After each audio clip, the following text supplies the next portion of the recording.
So is an HOA right for you? If you're looking for a house here in the Charleston area, you will find that a lot of homes are in HOAs. And I find lately that a lot of people are either moving into the area or moving out of a neighborhood that they've lived in for years, and they're looking into a new property and they find that there's an HOA involved.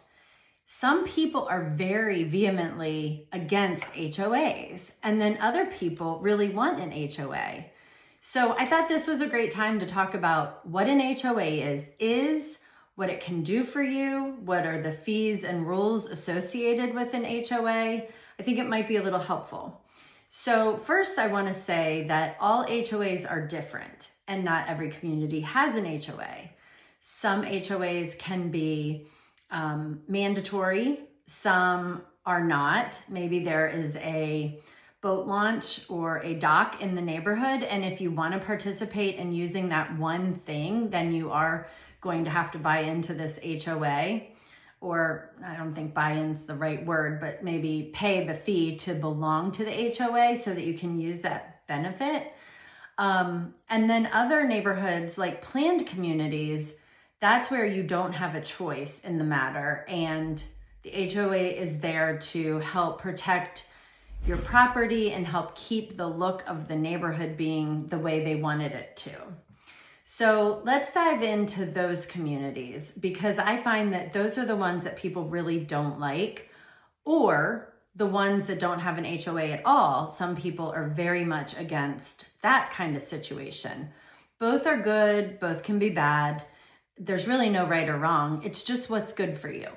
And also, let me just say that, every HOA is different. So I'm just talking about kind of an overview or a broad look at this, but please don't take what I'm saying to be exact, because every HOA is different. I will give some examples of different things, and then maybe it helps with you in asking questions wherever you are looking for a house. HOAs were put into place to protect the homeowners from people coming in and painting the houses any kind of colors they want. It tries to keep the same aesthetic as what the builder wanted and had in mind. If there's a certain look that the neighborhood has or elevation that the neighborhood wants to have, then this HOA was put into place, and it's there to protect the homeowners. What that means is that there are bylaws and there are rules, and there's usually color palettes that you can paint your house. It prevents you from coming in and painting your house, say a bright green or something like that, when the neighborhood's subdued colors. So it's all put into place to protect the neighborhood and the value of all the houses in the neighborhood.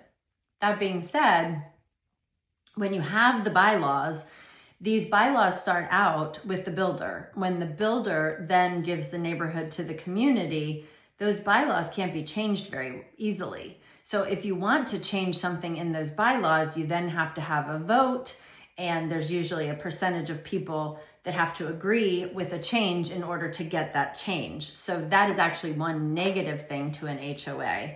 If the community as a whole says, hey, we don't like this particular bylaw, let's change it, you still have to get something like, usually like 75% of a community to say, yes, we want to change that before anything can be changed, and that becomes hard.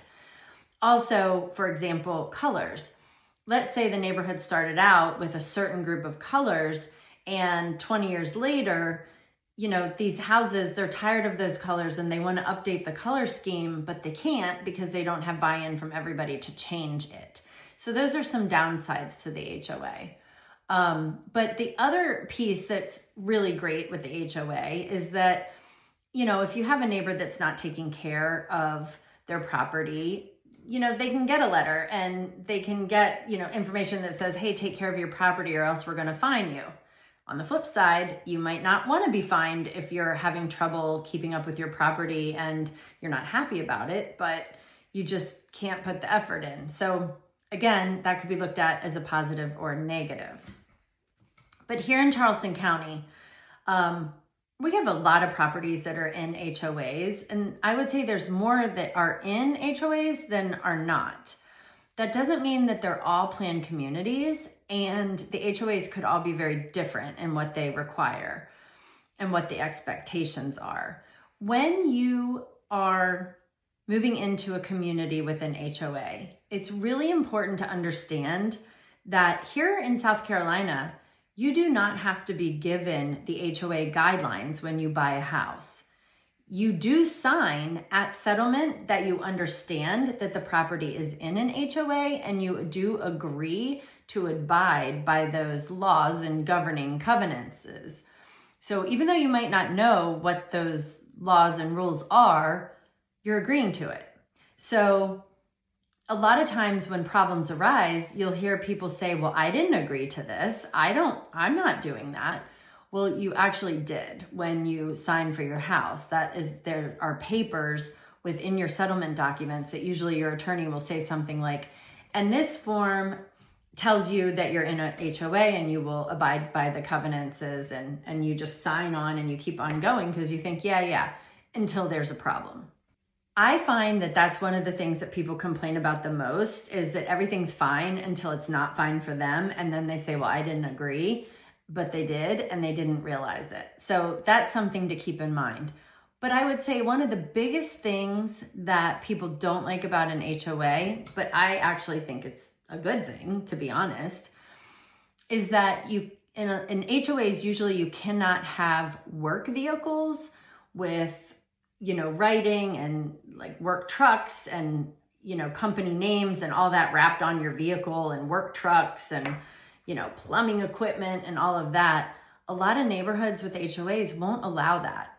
So if that's the case, you really need to think about that, because if you are a plumber or electrician or whatever, and you're bringing your truck home at night, some HOAs won't allow it. Some people want the ability to park that at their house because maybe they don't have an office where they can park their truck. Another piece to keep in mind is boats. Some HOAs won't allow boats on your property. Some will. Some really nice communities in Mount Pleasant that don't have HOAs do allow for boats to be parked in your yard. And it's kind of funny. When I first moved here, I thought, that's the craziest thing, man, parking your boat in your yard like that. And once you get used to living in an area, you start to realize what makes sense and what doesn't. And now I don't think anything of it if I see a boat parked in a neighborhood in the yard. And a lot of times that's in neighborhoods like Old Village and or Old Mount Pleasant and some of the older communities that are really expensive communities. I just think it's kind of fun, actually. But that is something you sometimes cannot do, is park your boat. I know in my community, we can't park our boats and we can't have work trucks in our driveways or anything like that. Another thing that an HOA sometimes prohibits is motorcycles. So if you own a motorcycle, you've got to make sure that you're allowed to drive that motorcycle out of your neighborhood, because that is a big problem if you have a motorcycle. And you can't drive it. That's ridiculous, in my opinion. Now, I get it. They're loud. Those motorcycle drivers could be speeding or whatever. So it's just whatever the rules that the HOA comes up with. Golf carts. So some communities say you cannot have a golf cart in the neighborhood unless it's got a license plate and it's registered. Whereas a lot of communities allow golf carts and you see them everywhere, and it's how people get around. But I can think of one community here in Mount Pleasant that does not allow golf carts, and it is in a golf community, but they don't allow them unless they're licensed. So that's something to keep in mind too. So there's a lot of pros and cons to an HOA, and it's really a matter of, is it right for you? It doesn't mean that it's nosy neighbors. It doesn't mean that it's too strict. It just means that there are rules and people do enforce the rules. And those people are usually the HOA and the people on the board.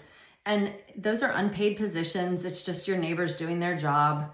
It's probably a very thankless job. I know I've done it in the past in other communities.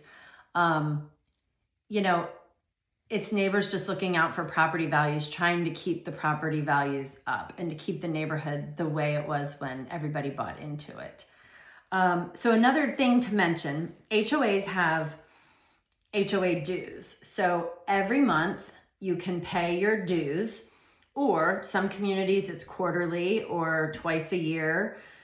It just really depends on how the bylaws are made up. So you will pay that.